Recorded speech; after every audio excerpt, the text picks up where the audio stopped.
Welcome, everybody. Thank you all for joining us tonight. My name is Samantha Pardo. I'm the Assistant Director of Graduate Career Services. I'm joined with my colleague, Suzanne Grossman from Marxe Career Services. In today's session, Exploring Higher Education Doctoral Degrees is brought to you in partnership with the HEA program faculty. Much thanks to Professor Ryan Coughlan for setting this up. And to kick us off, I'm going to pass it over to our Marxe Dean for a couple opening remarks. Thank you so much, Sam.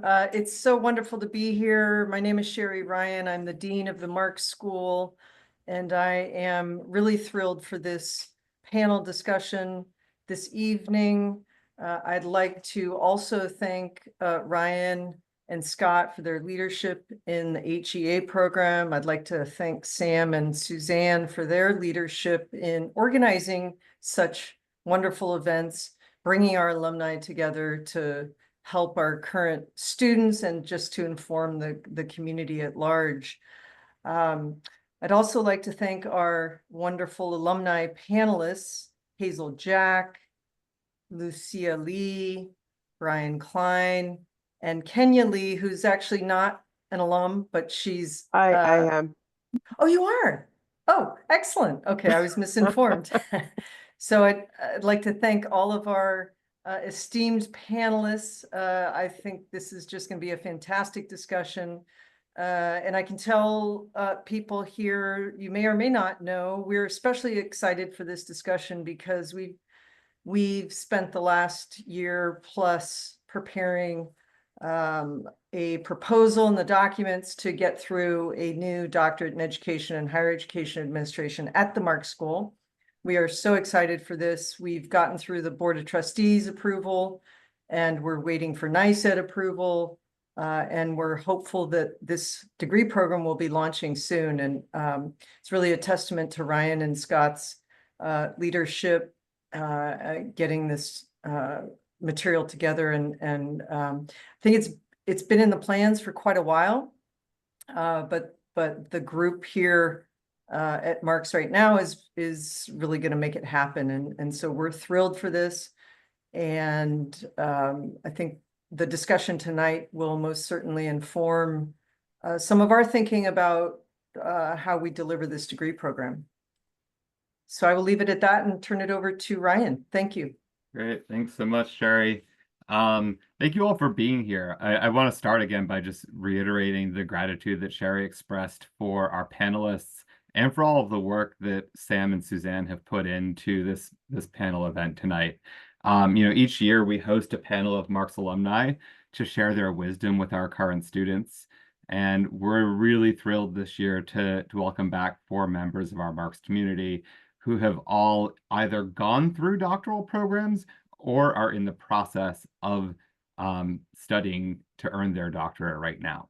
And so, as Sherry noted, as Dean Ryan noted, we have been working really hard to envision and prepare to launch our own doctoral program here.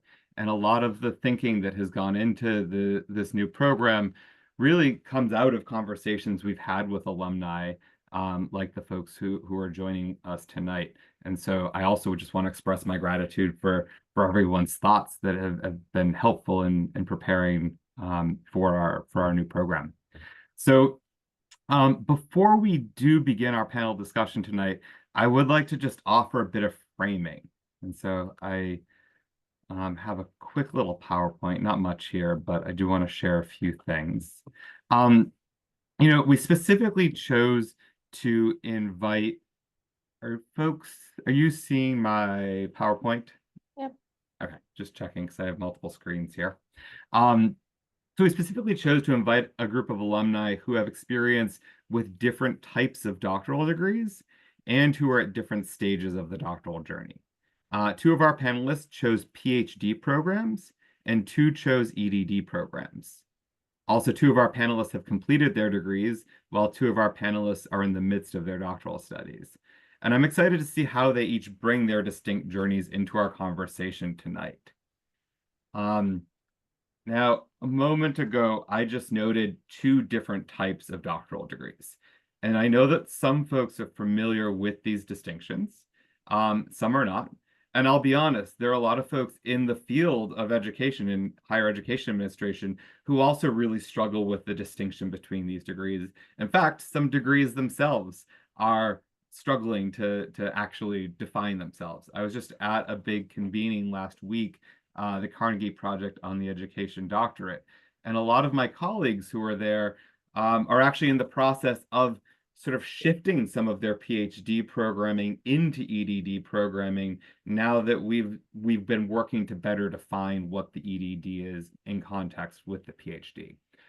Now, both degrees have incredible value, and they are slightly different journeys. And so I want to offer like a little bit of a distinction with the disclaimer that each program is distinct in its own way. And so this is a broad overview and may not apply to all EdD or PhD programs. But the way that the Carnegie Project on the Education Doctorate defines the EdD is the professional doctorate in education prepares people for the application of appropriate and specific practices, the generation of new knowledge, and for the stewardship of the profession. Now, the way I think about the distinction is that an EdD is more focused on learning how to apply knowledge to practice, whereas the PhD is focused on developing knowledge through research. Now, that doesn't mean that there's not crossover, right? People who have an EdD definitely develop knowledge. More often than not, they develop that knowledge within the specific institutional context where they work. Whereas a PhD, they're doing research, and they certainly are looking to use the results of that research for practice, but the emphasis really is on knowledge development on that end. So that's sort of this distinction between EdDs more often leading to folks who are practitioners and PhDs often leading to folks who are researchers, although as you'll see tonight, there are a lot of people who earn a PhD who are practitioners as well. Generally speaking, an EdD is a shorter degree program with a 3 to 4 year timeline, whereas a PhD often takes a bit longer given the nature of the culminating project. So that can take typically 5 to 8 years. And obviously this changes depending on the speed at which you go through your coursework, whether you're a full-time student or a part-time student. The average cost data that I put up here, I want to warn you, is all programs are so different that it's really hard to lay that out. The difference that you're seeing here is largely because of length of time. But if you are interested in sort of understanding what the cost would be, I'd be happy to speak with you. I'm sure our panelists would gladly answer any questions about that as well later this evening. But generally speaking, because an EdD is shorter, it ends up being less expensive. But there are EdD programs like one at University of Pennsylvania, which cost over $180,000. So again, right, this is average, and we all know where averages come from. And so lastly, and I briefly mentioned this, the EdD ends with a culminating project often called a dissertation in practice. And that is where folks explore a problem of practice within a specific context, generally the institution at which they're working, and they explore that project that problem of practice with an eye towards resolving it in some way.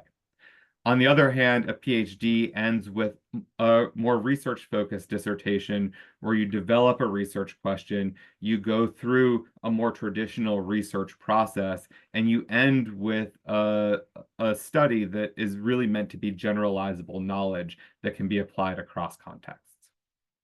So again, very brief overview. And again, the disclaimer that all programs are quite different. So you would really need to do your research on whatever programs you're looking into to understand exactly what you would receive in that specific program. So, okay, let's get to the fun stuff. So we're going to turn to our panel discussion tonight. And I told my panelists that I happily drew from their LinkedIn profiles to get their lovely photographs to add up here. You'll see a QR code in the top of each of these pages. These will lead you to their LinkedIn profiles if you'd like to check them out. I will also at the end of tonight put up a slide that has all 4 of their LinkedIn QR codes so you can grab them at that time. But so Brian is currently a PhD student in the Urban Education program at the Graduate Center at the City University of New York. He is in his 4th year, I believe, of the program, and so he's moving towards the candidacy phase at which point he'll start working on his dissertation. Kenya Lee Dr. Lee has earned her EdD already. She completed her degree in organizational leadership at Northeastern University in 2022. Dr. Hazel Jack, earned her PhD in higher education from Syracuse University, and she just graduated this past spring. So congratulations again on that milestone. And lastly, Lucille Lee is currently pursuing an EdD in higher education at the University of Pittsburgh. Now, those are very, very brief introductions, and I'm going to invite each of them to actually give a more personal introduction. So I'd like to invite each of our panelists to share a little bit about their specific journey leading them to pursue a doctoral degree. I'm going to ask you each to share when you first started thinking about a doctoral degree, why you were initially interested in a doctoral degree, and what ultimately led you to begin your doctoral journey. And why don't we go in the order I introduced folks? Why don't we start with Brian? Good evening, everyone. Again, I'm Brian Avila-Klein. Happy to see some familiar faces here from my former classmates. I graduated from the HEA program back in 2021, and I started the Urban Education PhD program immediately after, the semester after. So the first time I started thinking about pursuing a further degree after my master's was when I took 2 courses during COVID, Advanced Quantitative Methods in the MPA program with Professor Hyland, and Institutional Research with Professor James McCarthy. So taking those 2 courses, I was able to produce a final project that was very quantitative heavy, and that seemed relevant to the population of interest, which for me is undocumented students, and I study access to education for undocumented students. But I noticed that once the course is over, okay, that's it. You finish your project. There's not much else you can do. So that put me into thinking like, okay, I kind of want to learn more about this. This issue is personal and important to me. What can I do to continue pursuing it? I spoke about it to a few of my friends, a few of my close professors from Marxe, and actually the semester, so I started in 2021. So in the fall of 2020, the Marxe Career Services had a very similar panel. And Maureen Samdi Cook, who works in the advising office, is a graduate of the Urban Education PhD program, and she was a panelist. So I was interested in the program. Given that I'm a CUNY employee, I wanted to go to school for free. So I reached out to her. She gave me some details about the program, ups and downs. I spoke to Professor Neil Hernandez, who was pretty much my advisor during my studies at Baruch, and he kind of pushed me because he also graduated from the Graduate Center. So, I submitted an application with the help of my friend who helped me write my personal statement. And I was like, okay, I don't think I'm going to get in, but I did. And I was like, okay, I guess I'm doing this. And that's how I entered my PhD field. Thanks so much, Brian. I appreciate it. So Dr. Kenya Lee, why don't you share your introduction? Okay. Well, I graduated from the Master's in Higher Ed program at Baruch, and I took the class Research for Higher Education Administrators. I think that's the name of the class. And as you know, in that class, you're learning quantitative and qualitative methods. And it was very clear to me how much I hated quantitative. Still hate quantitative, I'm sorry. But I fell in love with qualitative because I got to interview someone and really got a sense for what that kind of research felt like. So that planted the seed. And then shortly thereafter, the New York State American Council on Education has a women's network, and they did a Women of Color conference. And at that conference, they had a panel discussion very similar to this one, where they had individuals who talked about the EdD program or the PhD program. And I actually attended that with 5 other friends of mine. And I can say 4 out of the 5 now have doctoral degrees. I won't say that it was a competition, but I think we all just felt like we could do this and we could do this together, although we were in, like 4 different schools, pursuing 4 different topics. But I had that community of support that kept me going during that period. What was the second part of the question, Professor Coughlan? Did I get it all? I mean, you've pretty much answered it, Okay. right? It was, when did you first think about it? Why were you initially interested, and ultimately what led you to begin your doctoral journey? Okay, I'll say one more part about that. What made me ultimately decide to do it is doing research on potential programs, I interviewed people who graduated from different doctoral programs to learn about their journeys. And it was after that point that I said, okay, I can do this. Thanks. There's so much about the doctoral journey that really does require such strong support networks. So I'm glad you pointed that out. Okay, Dr. Jack, you're next.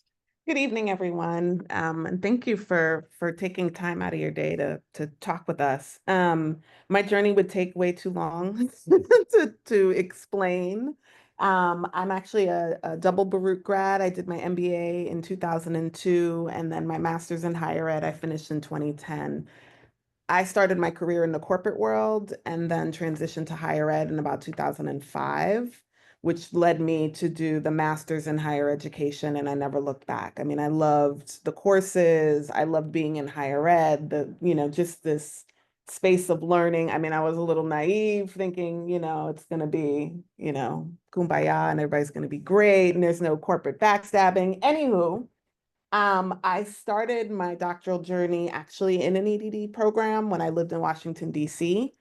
And that's I have thoughts about, tips that I'll share later, but ended up leaving that program.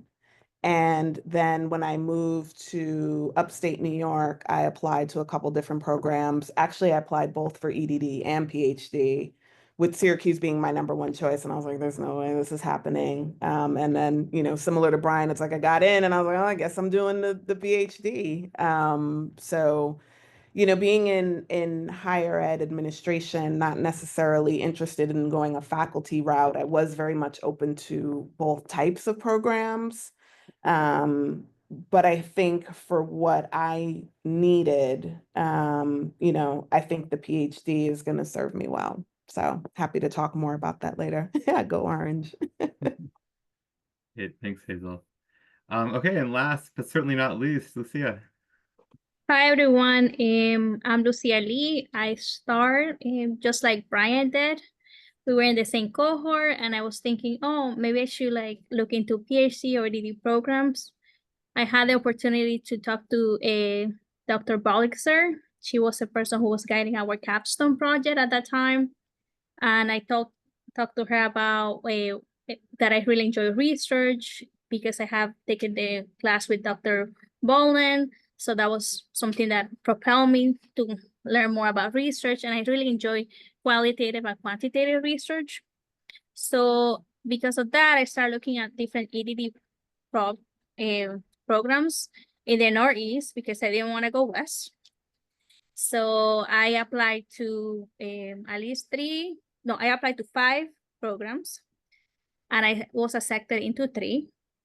And one of the things I really like about University of Pittsburgh was that they have a social justice component in their curriculum. So that's why I decided to pursue my EdD at this institution. They are very into including that in every part of the curriculum. So that's why I decided to do that. I received a lot of support from my family, my mentors, my advisors at Baruch, and also my Professor Lerner, who was my mentor in undergrad at City College. She also helped me out a lot. So that's why I decided to continue with my education. Thank you all. So I'm going to open up and you can popcorn. We do not need to go in any order in responding to the next set of questions.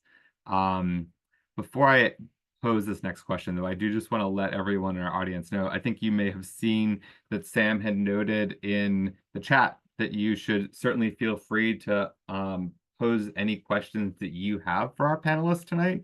We are going to reserve about 20 minutes at the end of the session just for you to ask questions, but feel free to add those questions to the chat now as they come to mind so that you don't forget about them later, okay? Okay, so you've all described sort of what led you to a doctoral degree, and you've each touched upon in various ways a little bit about that admissions process, but that admissions process can be quite scary. I remember going through it myself. I had no idea what I was encountering. It was a very different process than applying for my undergraduate degree or even my master's degree. And so because it's something that's so unfamiliar to most of us until we actually go through it, I'm wondering if each of you or some of you could share what that experience was like for you, how you navigated it, what you found surprising, what you wish you may have known before you began that process. Yeah, I'm happy to jump in because I've actually, if I look back, have applied 3 different times. So the first time I had a completely different focus, and it was in 2002 after my MBA, and was thinking maybe I wanted to do a PhD in marketing or communications. Again, won't bore everyone with the sad details. But I think, you know, part of the process is thinking about, obviously, what your main focus is. So like Lucia mentioned, you know, because there was a social justice component, or, you know, really making sure that the institution has what you're looking for, not necessarily focusing it on a person per se, but just the general feel of the program. Does it, you know, is it a program that focuses on an area that's important to me? I think that's, you know, definitely key. But I would also say, obviously money is a component to it, but I would, you know, just my advice is paying close attention to the structure and the format of the program. And I say that because of, you know, my experience. My EdD program that I entered into was a cohort model, which can be fantastic because you're able to move through the program, you know, with the same people that are experiencing, you know, some of the same challenges at that same time, right? Versus your first year in your classes and the other person in your program is, you know, finishing defending their proposal, right? Like you could be in 2 completely different phases. But with that, with the advantage of the cohort model is the downside of, if life comes in the way and you can't keep up with that cohort, they have no problem telling you goodbye. And that was my experience. So I shifted jobs and, you know, life got in the way and it was like, I need a pause. And they were like, yeah, too sorry, too bad. Like, you know, and it's incredibly painful. I can laugh now, many years later, to lose the time and money and effort that you've put into that. So, you know, I just would suggest that folks keep that in mind, right? Like, what do you envision? Because this is, regardless of what program you pick, it is a major commitment in time and energy. And, you know, even the best of programs, you know, 3 years maybe. I mean, it is almost all consuming. So really just being mindful, if you know in 2 years you're moving, or you know you're going to have this life change, just keeping that in mind as you're evaluating programs, because what, you know, might be the quote unquote best program may not be the best program for you. Thanks so much, Hazel. What I'll add to that too is that it's important to know yourself when you're applying to a program, because you'll have options. You'll have hybrid, you'll have fully online or fully in person. So you really need to know what kind of environment you can thrive in. Because if you do a fully online program, you're really relying on yourself and possibly like the network of students that you may create through the cohort model, as Hazel talked about. But if you feel like you need a deeper sense of community, you might need hybrid, you might need fully in person. I would also say one thing that I regret was not asking questions about what types of support the program offers. Like what kind, ask questions about do they provide writing coaches, writing support? Do they provide just I guess coaches just in general to get you through the program? Also look at who are the individuals that you can choose to be your dissertation chair, because that's the person that you're going to be married to for a while. And so you want to make sure that this, there are faculty within the program that you're really drawn to and you feel you can learn from. So do all of that research, and reflect on, again, who you are and what are your exact needs in order to ensure your success, because you want to enjoy this process. I mean, we joked around before everyone came on about that there's some crying involved in this. So you have to be passionate about your research. So I'd say also think deeply about what is it that you're passionate about that you want to do research on, and find a program that's going to support that research. Thanks, Kenya. I just want to echo some of my colleagues' comments here. I really also recommend reaching out to potential faculty members before applying. That's what I ended up doing before I applied to the urban education program here. I found a professor whose research interests aligned with mine, and that's how we were able to connect before my application was even considered. And for me, so as I mentioned earlier, I work at City College, so I'm a CUNY employee, and I was not going to do a PhD program if I had to pay for it. So make sure you also look at what financial aid options are available to you, including, say, for example, you work at CUNY, you're eligible for the CUNY employee tuition waiver, which is what I do to pay for my PhD program. I also want to say that it's important to go to information session besides what my colleague has said, because that's how you get to know what is the program about, what is the curriculum about, what type of centers they have available, what kind of research they have, the type of faculty. Like I went to multiple info sessions. That was very time consuming, but because of that, I was able to get to know what program is best for me. Like Dr. Lee said, sometimes I enjoy hybrid because I only had to go once a month to Pittsburgh, and I can be with my colleagues and I can work independently and I get to know people from different cohorts. But I think it's very important for you to know what type of research you are interested, what type of faculty member you want to work with, because at the end of the day, as everyone said, those are the people you're going to be relying on, and those are the people you're going to be working very closely with. Yeah, thank you all. That's wonderful advice. I will just say, as folks are noting, finding that match is really hard and really important. When I was on my own doctoral journey and trying to sort out the admissions process for myself, the person who eventually became my advisor pulled me aside in the process and he said, Ryan, I suspect you're going to get multiple offers and you're going to need to navigate what to do with them. And I want you to know that I will sit down with you and go through those offers and talk through what is ultimately best for you. And he said, and I won't do that with a bias towards bringing you to my program. And he didn't. And I was really grateful to have that kind of support. And so if you are entering this process, I really recommend that you try to find someone like that to really mentor you through the process. And that could be a faculty member in our higher education program. It could be somebody that you've interacted with at another point in your life. But I highly recommend finding that person who has gone through this journey already, who can really help be a support in that process. So, okay, so now we're going to turn to the actual nuts and bolts of being a doctoral student and what that process either is like or has been like for you.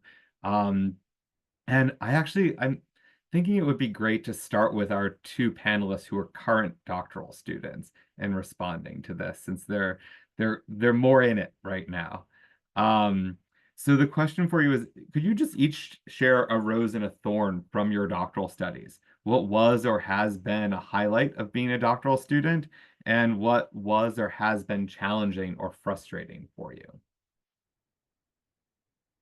I can start. Okay. So there's a lot of self-doubt sometimes, a lot of imposter syndrome when you are the first in your family to go to college, and then you also do a PhD program. So a thorn in the program is sometimes feeling that you don't belong or you need more help than others. But as so Halo mentioned before that she was in her old program, she was part of a cohort model. My program at the Graduate Center also uses the cohort model. So in the first year, the 12 of us, it's a cohort of 12 in our program, all took the same core courses.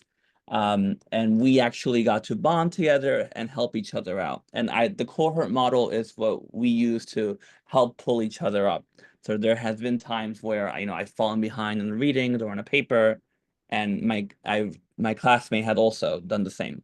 And we connect and we work together to get our papers done. Sometimes it's a matter of sitting next to each other and just typing, because everybody in my cohort pretty much works full time.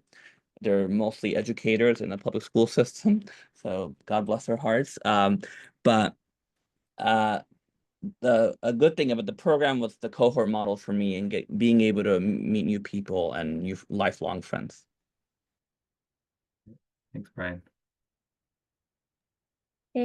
For me, I would say also the cohort model, because we have two different cohorts, like a general one that everyone from the school education takes together classes in the morning, and in the afternoon you work with your concentration.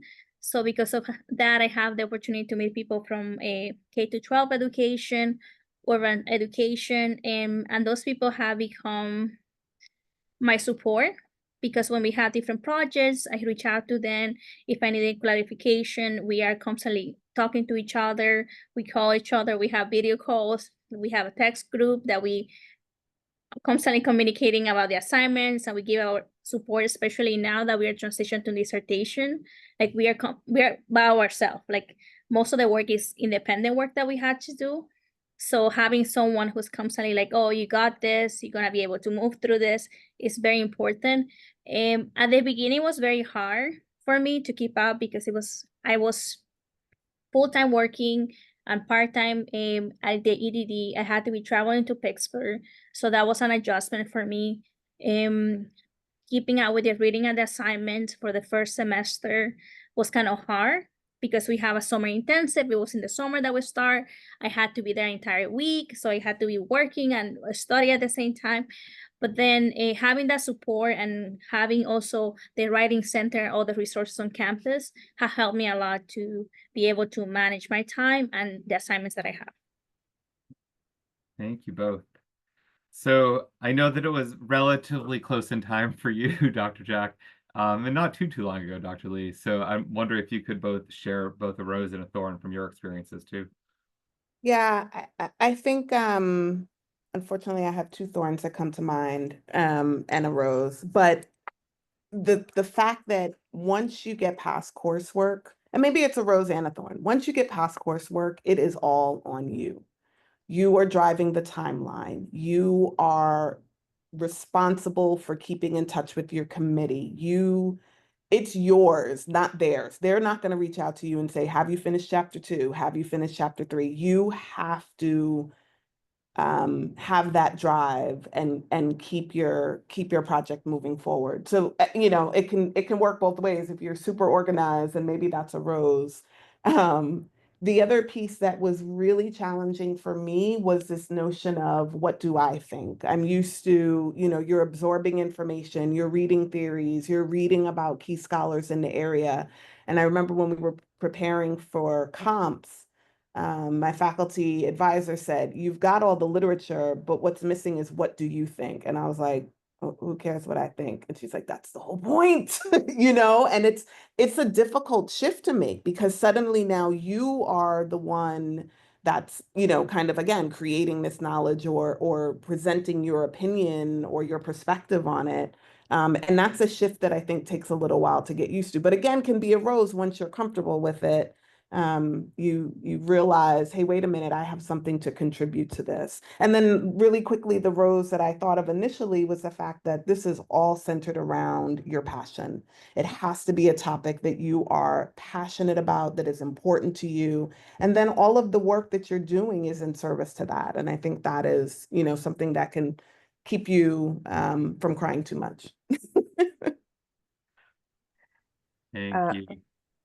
I would say for me, the rose was my dissertation chair, Wendy Crocker at Northeastern. She was a guru, a sage, a cheerleader. I mean, she just went above and beyond. There were times whereas I'd get a text message, hang in there. One time she mailed me like a star ornament. They said when things get darkest, you know, hang this over your desk. So it'll just give you some inspiration. I love her. I still am connected to her. I told her she's never getting rid of me. So that was definitely a rose. That's why I said find the right person to be a dissertation chair, because that's going to be the person that guides you through that forest. A thorn was a self-inflicted thorn. I wanted to be like Diane Fossey and be close to my research. So instead of using a transcription program, I transcribed all of my interviews and focus groups. It took weeks, hours. But I just felt like I want to be close to the research. In hindsight, I would never do that again. There are so many programs out there that you can use. Please do not follow in my footsteps. I mean, I love the research and it felt close to it, but it was definitely a drain on my mental status and my time at the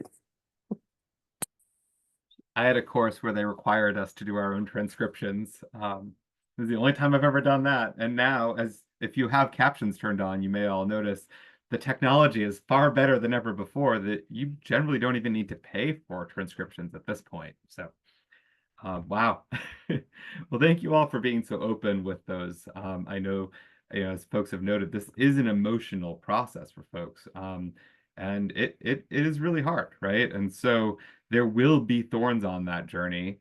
But for myself, and I won't speak for my panelists, but there are so many bright spots as well. And so, yeah. So I want to turn now to this distinction between an EdD and a PhD. Now, and my ears are tuned into this as the person who will hopefully be directing a program as soon as it is ready to go. But there are some pretty big distinctions between the two kinds of programs. And also, and I've seen a bit of this in some of the questions that are popping up, in the kinds of doors and opportunities that open to you after you've earned that degree as well. And so I'm going to turn our next part of the conversation to that distinction. So I'm wondering if our panelists could share how they distinguish between the two degrees, how professionals in our field distinguish between the two degrees, and what led you ultimately to decide to choose the one that you did choose. I know you spoke about it a little bit already, but and I think this time I'm going to start with our two panelists who have completed their degrees and are out in the world of work. Yeah, I'll start first. So the EdD program, you're known as the scholar practitioner.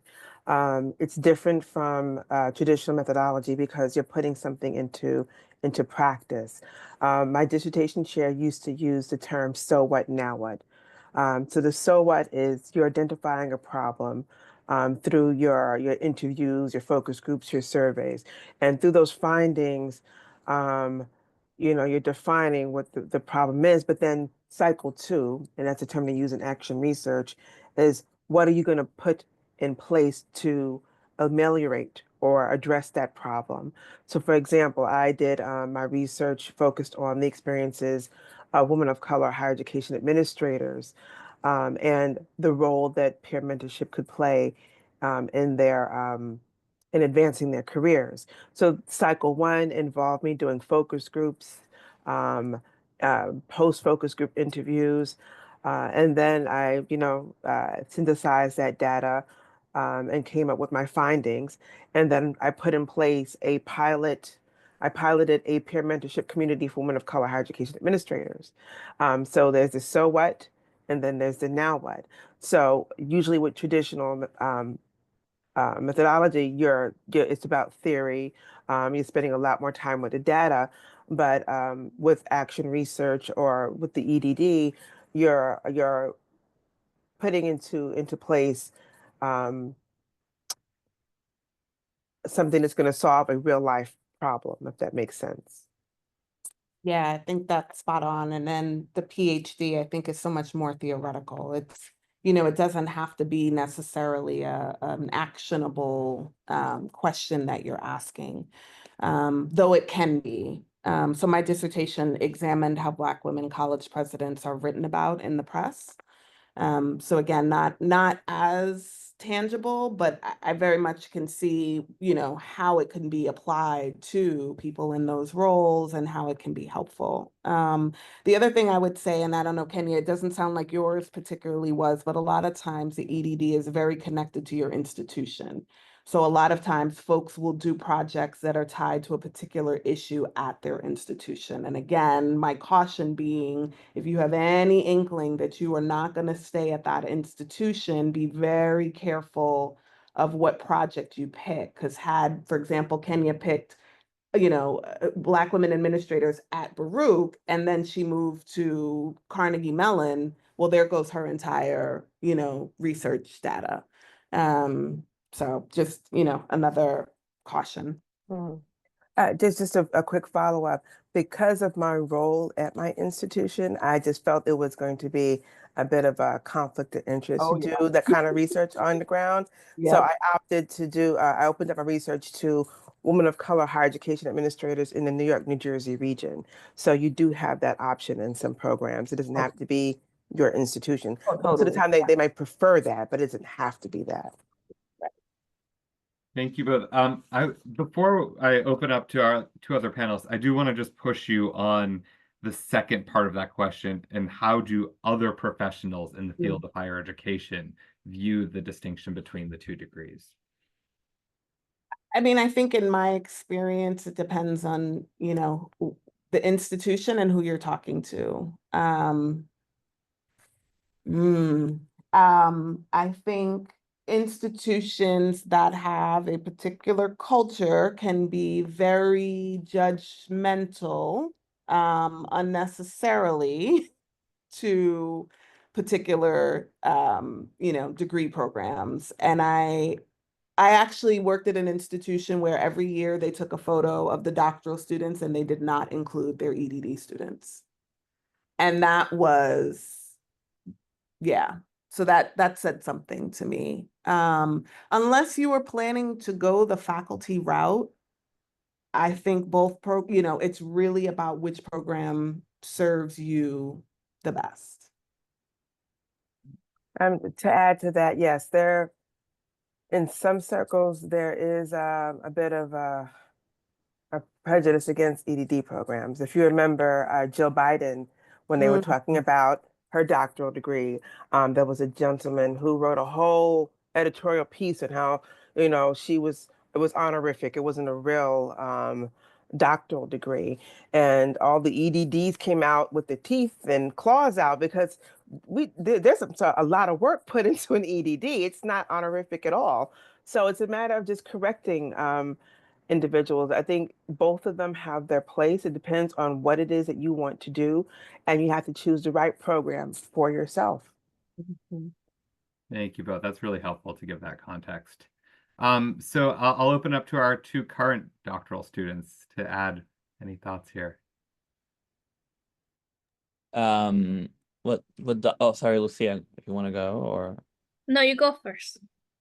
what Dr. Jack said, the so what or now what, spot on. I had a professor in my first semester of my urban education PhD program, and she's actually a faculty member at the Marxe School, Judith Koska, and she would write, so what? I would write a paper, I would cite all these scholars, and she would say, okay, and? So I that's when I had to also myself be more comfortable of inputting my own opinion in my PhD studies. I also agree that the connotation with EdD, depending on where you are, may sometimes be negative.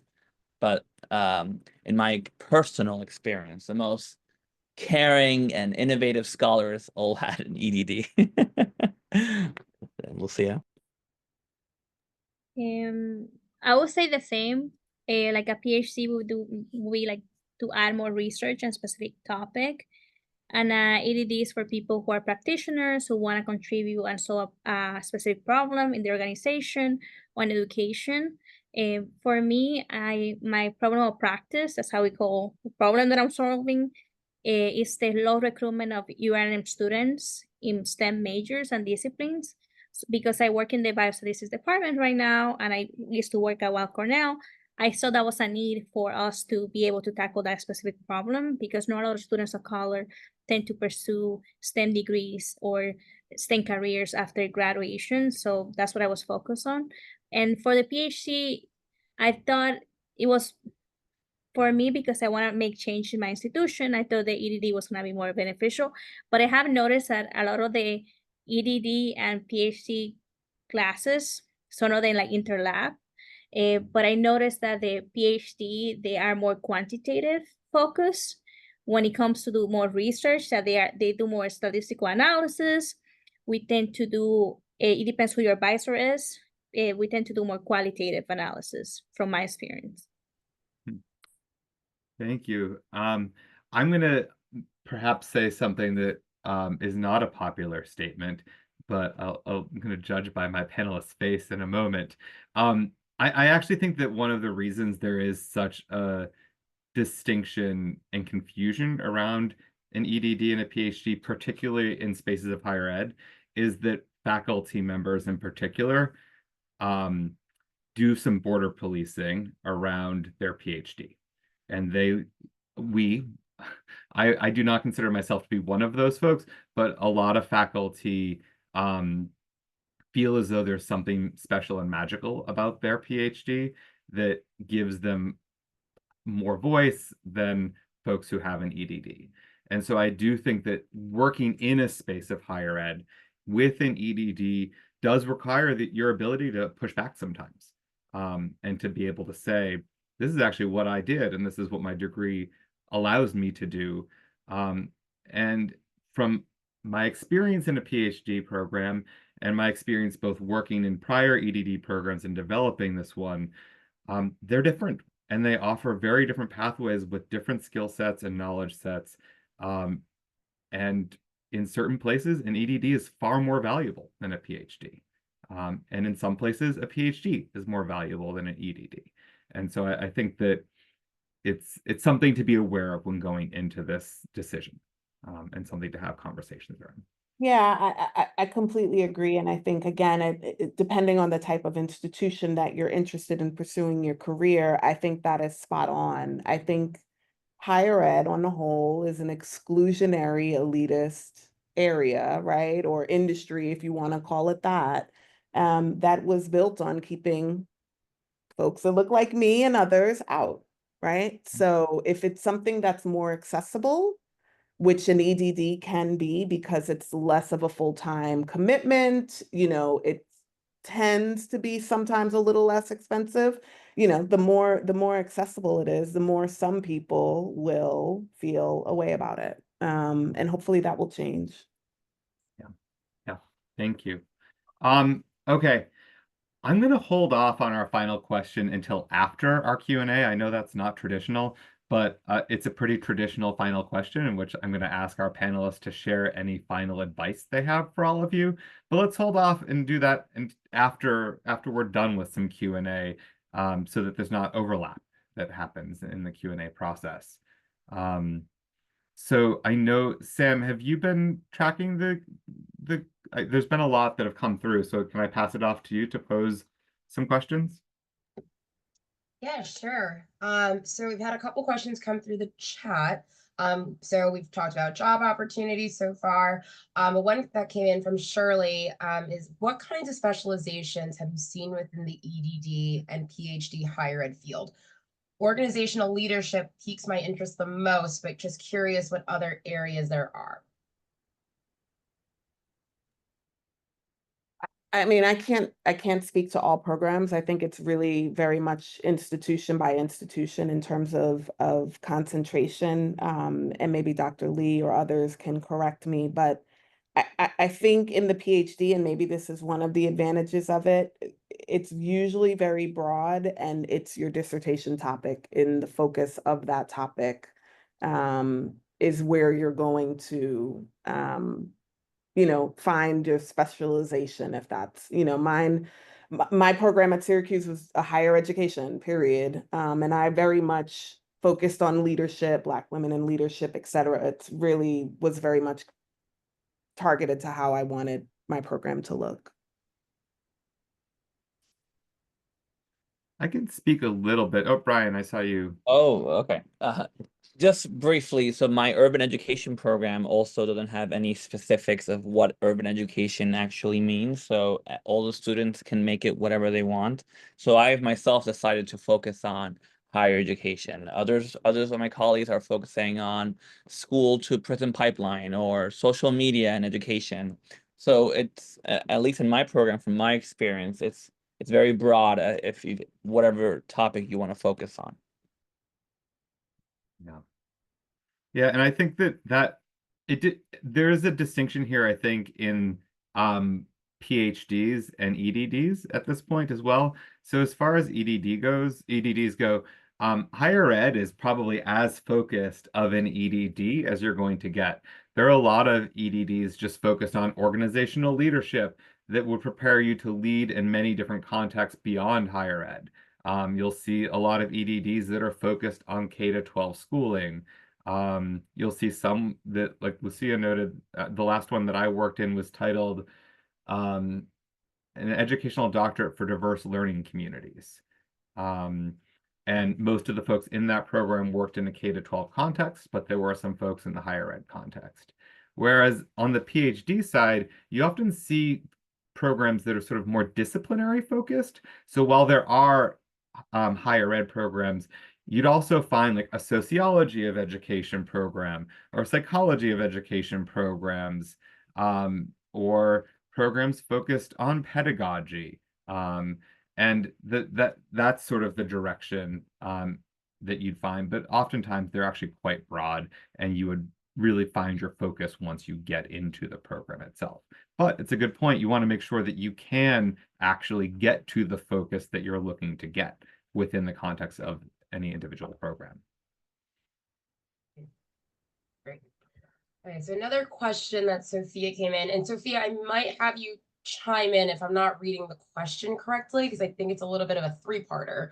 So to our panelists, what might you consider advantageous outside of research? Like, does a PhD program, like outside of research that a PhD program offers versus getting a second master's with a professional license? So I think that was all in one question. I'll pause that one. Thank you.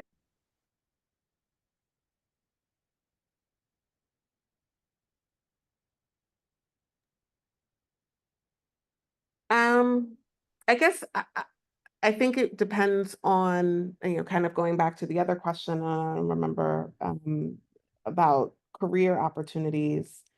I think unless the majority of people that obtain an EdD, a PhD, are looking to advance in higher education in some form or fashion. So whether you're looking to go into administration, vice president, president, and dean, or a PhD very much on a faculty track, I don't think that a master's or a professional license would be the best credential in that, if that is the direction you're interested in going.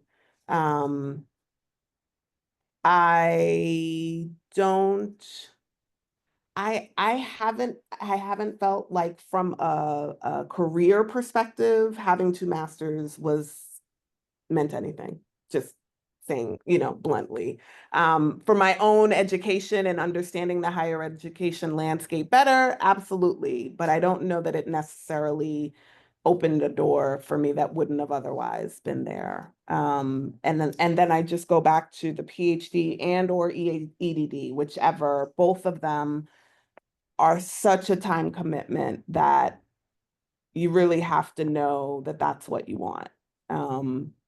Because otherwise, yeah, your time and money and the tears, I'm gonna go back to those tears. It is not gonna end well.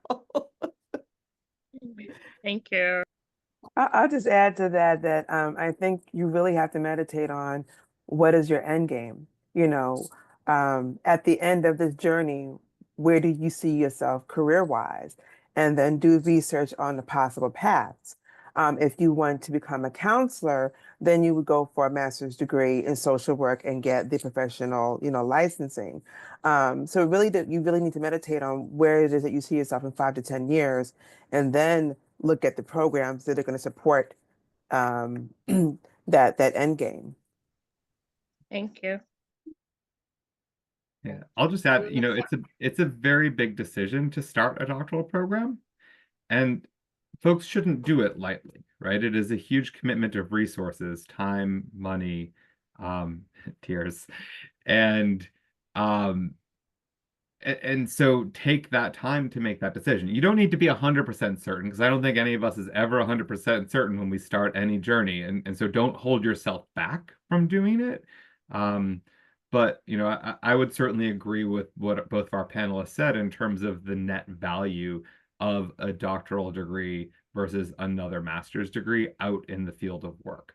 That in the field of work, there, maybe in certain places an MBA might really advance you if you're shifting your career in some way, but otherwise, within the field of higher education, it would be that doctorate that would take you to the next level professionally, and another master's isn't going to be much of a value add in terms of your career trajectory. As folks noted, right, you can learn a ton, and it can certainly help with the work that you're doing. But Thank you. Yeah, and then I'll fold in Sophia's second question with a question that just came into the chat.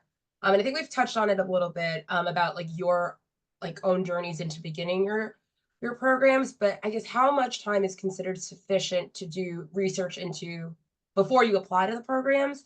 Possible funding sources. Brian, I'll note to you, was there some time that you had to take it in before, using the CUNY credit, that sort of thing? And then also I'll fold in, did you have any outside commitments of outside of the programs that you had to consider? Katie is mentioning, did you have to go through your program while having young children?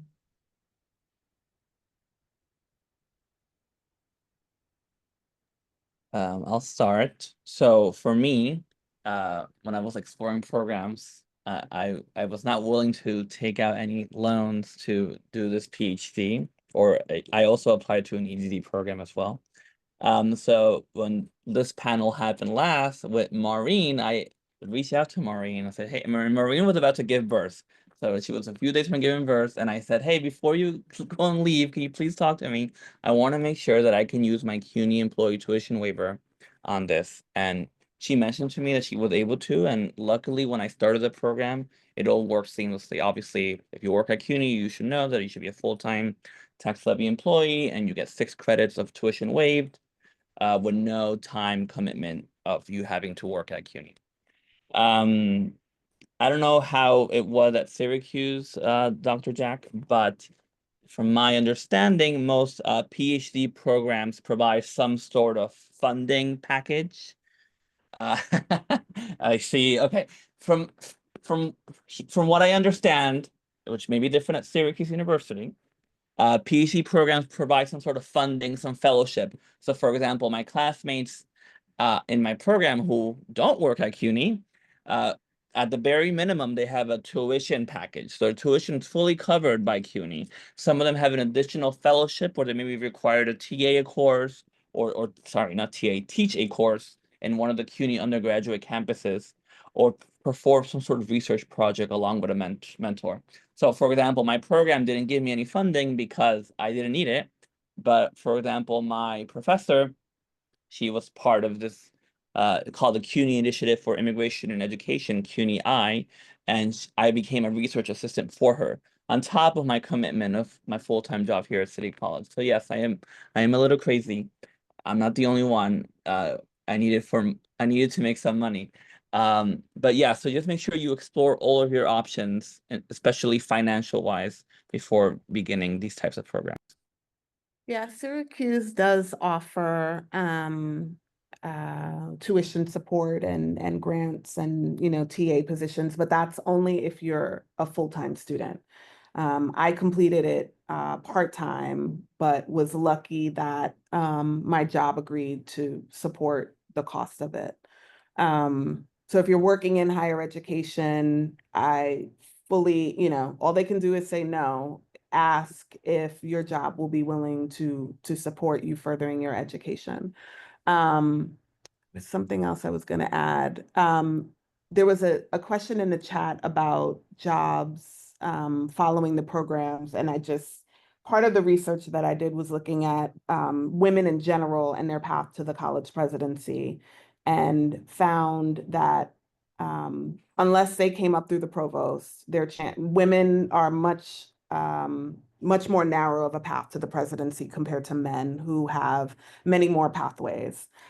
But interesting, the Penn program, Ryan, that you mentioned with the heavy price tag overwhelmingly produces college presidents. So again, thinking about what your ultimate goal is and looking at where those graduates from that program end up, which is a pretty easy search to do now, I think is another way that you can research programs. Yeah, it's a great point. Thank you. I will just say, you know, again, this is where all programs are different. I think Hazel pointed to one pattern that I think is quite common, in that when folks do a PhD program full time, they are far more likely to be able to access funding. Now, that doesn't mean you're not straining your life to make ends meet during that process, but you are more likely to find that full funding in that kind of space.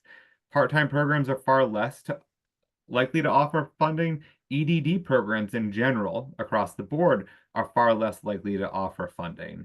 But there are programs that are working to break that mold, right? I will state here, and I say it wherever I can, my goal is that our program at Marxe will be free for everybody who comes through it at some point. It's going to take a while to build that out, and we're in the process of building that out. And so, you know, that's a commitment that we're making on our end to try to make that happen. But I will say, like, my experience at a conference this past week is that most programs have very large incoming classes of EdD students, and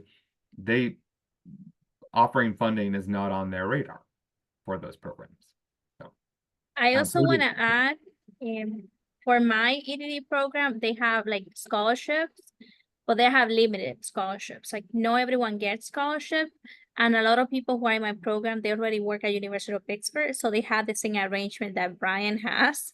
So they have that opportunity. But EdD, they have like limited funding opportunities, or you have to find your own funding. Like I was lucky enough that when I was at Cornell, they were able to subsidize some of my tuition. But because I transitioned to a new job, I'm the one who has to subsidize my last 2 semesters. So that's something that people have to think about, what funding opportunities they have when they are pursuing an education. One question, and Sam sort of touched on this when she brought up a question a little while ago, but like talking about that work-life balance a little bit. Somebody specifically said, like, did anyone have a young child while they were in this process, or other personal responsibilities? And sort of how do you navigate that and think about that as a doctoral student with very full lives outside of it? I think very supportive family and friends are critical.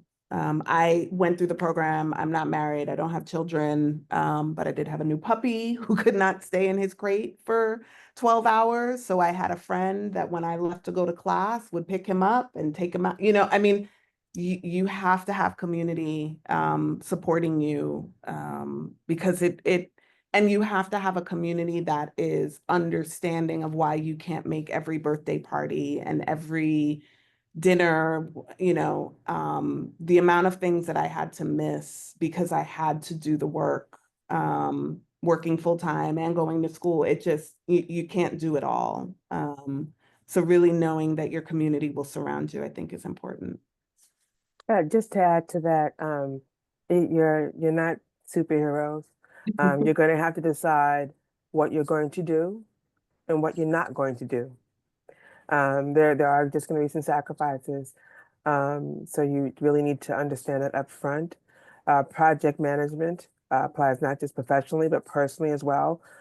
Blocking time to do the work, whether it's reading or writing, whatever, and being committed to that schedule is extremely important. I did not have a young child, thankfully, but I did have a couple of colleagues that did have young kids.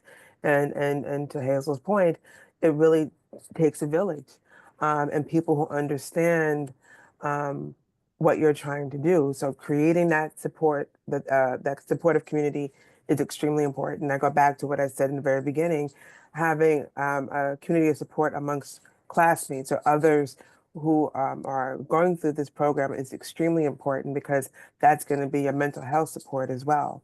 I will say I did my doctoral degree during the pandemic.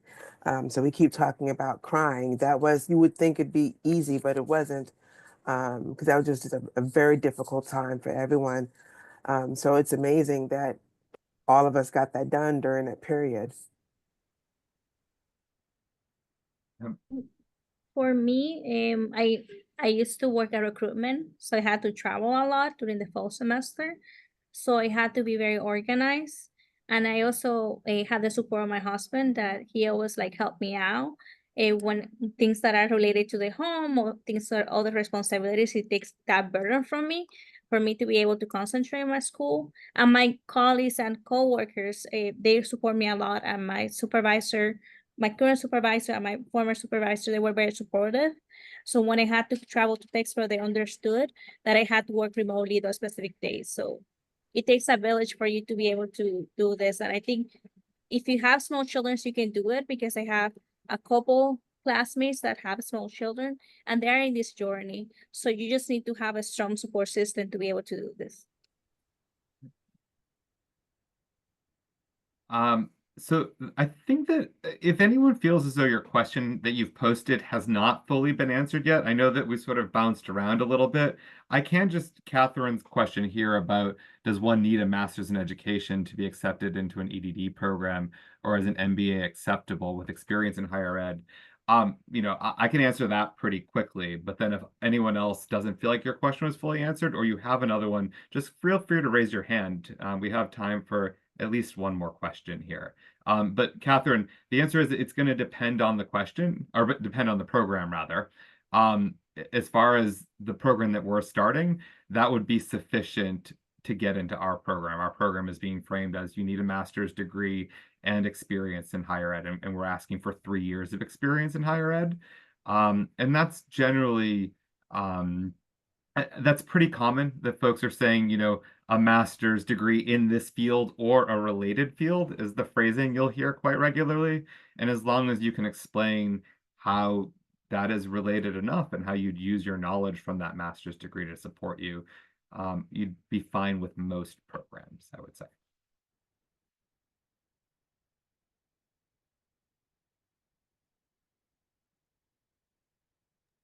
If anyone wants to raise your hand, feel free.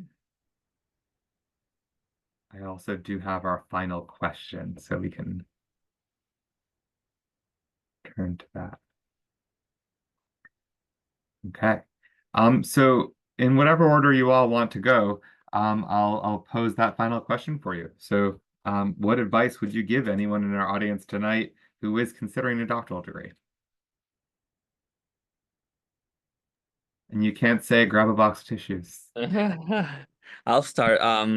Please, please, please, please do not do this just for the title. It's not going to be worth it. You, like as my colleagues mentioned, you really have to be passionate about what you want to do. This is a big commitment, financial, time, emotional. So please strongly consider it if you're not quote unquote serious about doing this. And also another side advice is make connections with both colleagues and your classmates and the faculty members in the program. Thank you, Brian. Yeah, I would just say think about where your passion is in terms of whether it's a problem that you want to solve at your current institution, or the what now what, or whatever you're interested in researching, the earlier you have an idea of what that is, the more you can incorporate that into your coursework, and every paper can be some refinement of that topic, and it'll help a lot in the writing process. My advice, I said it earlier, but really take the time to be reflective about what you want out of the program, and who you are as an individual to find the right program. Do the research. I was a nerd. I created a spreadsheet. And I talked to people who graduated from the programs. Use LinkedIn as a resource. Hit somebody up. Hey, I see you got your doctoral degree from XYZ. I'm considering that program. Would you be willing to have virtual coffee with me and talk with me about your experience in the program? Because you can go to the information sessions, but in all honesty, they're trying to sell the program to you.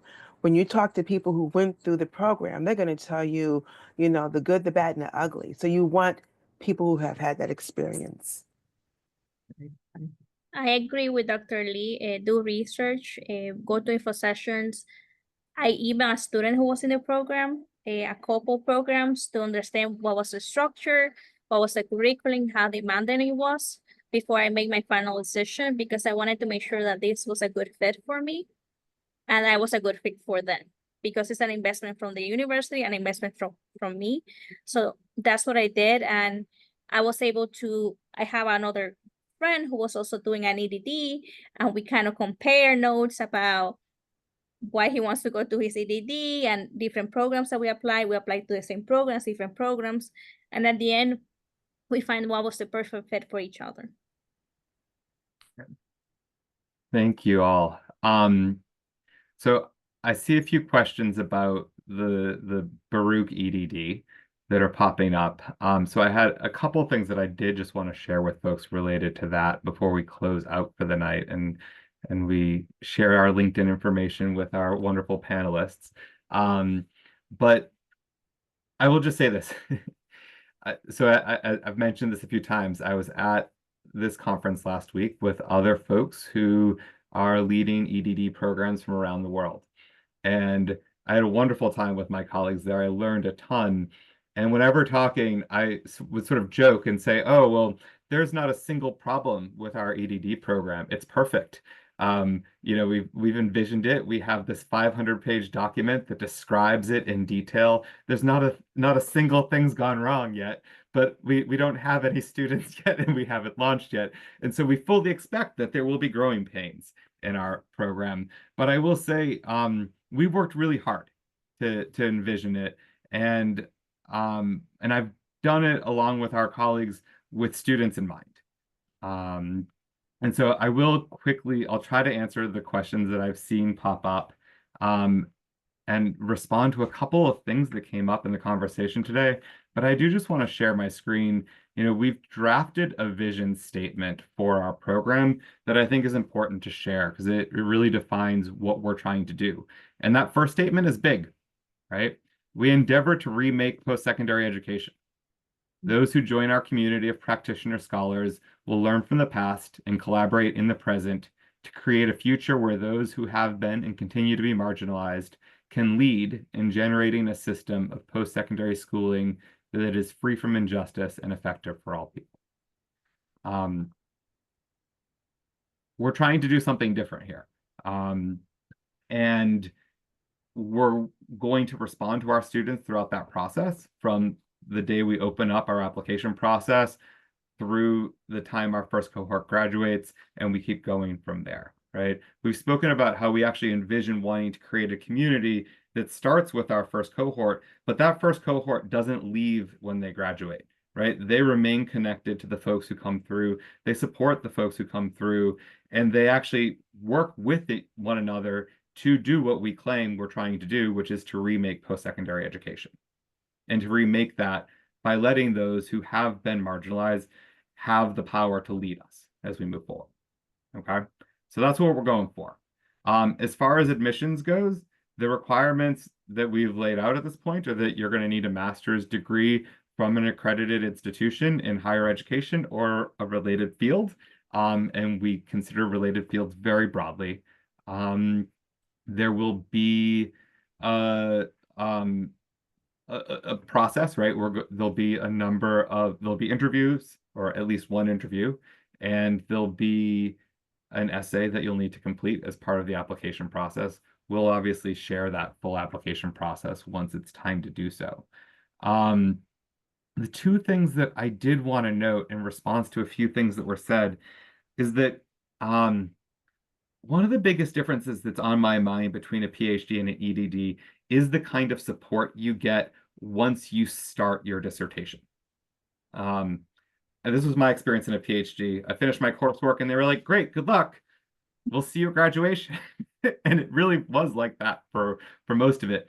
Most EdD programs actually really structure the dissertation process. And it's actually, in a lot of places, it's embedded into coursework. So in the program that we've designed, students will actually complete their dissertation in practice over the course of 3 semesters while taking 2 courses that are meant to guide them through that process each semester. And so, you'll be working with your chair of your dissertation committee and other members of your committee, as well as having the support of your cohort mates throughout that process. The other thing that I just wanted to note is, we heard one of our panelists had a really hard experience with a cohort model, and we heard other panelists talk about how incredible that support from the cohort model was. And I think it's important that you do ask when you go into a program. Most EdD programs are going to approach it from a cohort model. And you want to make sure that it does have the flexibility that if life happens, you would be able to join a different cohort, right? And obviously, as we're putting students first in our program, that is something baked into it. That you would, if life happened, be able to step back into the next cohort and join them to continue with your journey. So, there's a lot. I'm happy to answer questions outside of this space. And again, right, like I started off saying, use the faculty here at Baruch as resources. Use the alumni from our program, 4 of whom are here and who have had this experience, as resources. I will say the same thing that my eventual doctoral advisor said to me, to anyone who asks. I'm not going to tell you to come to my program. I'm going to tell you to choose whatever program is the best fit for you. Because again, our vision here is to remake higher education. And I'm not going to do that, and I'm not going to contribute to that by just grabbing as many folks into my program as I can if that's not the right match for you. So yeah. So I'm going to end again by sharing our 4 panelists' QR codes to their LinkedIn so that folks can easily connect with them. My email is up here in case anyone's with us who doesn't have easy access to my email as well.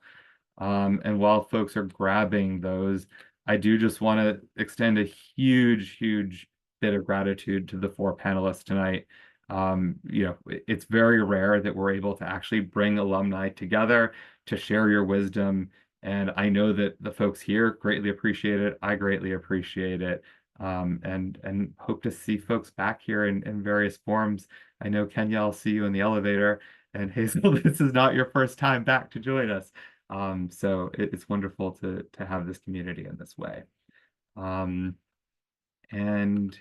unless there are any other questions, I think we can wrap up for our evening. Sam, can I pass things off to you? Yeah. So thank you everyone for joining us tonight. A copy of this recording will be sent to everyone who's here tonight, for anyone who wasn't here tonight, later this week, along with ways to follow up with our panelists, Professor Coughlan, our office, and we hope to see you at future events. Thank you, everyone. And anyone who's in my class, 7:40, will be back on my Zoom.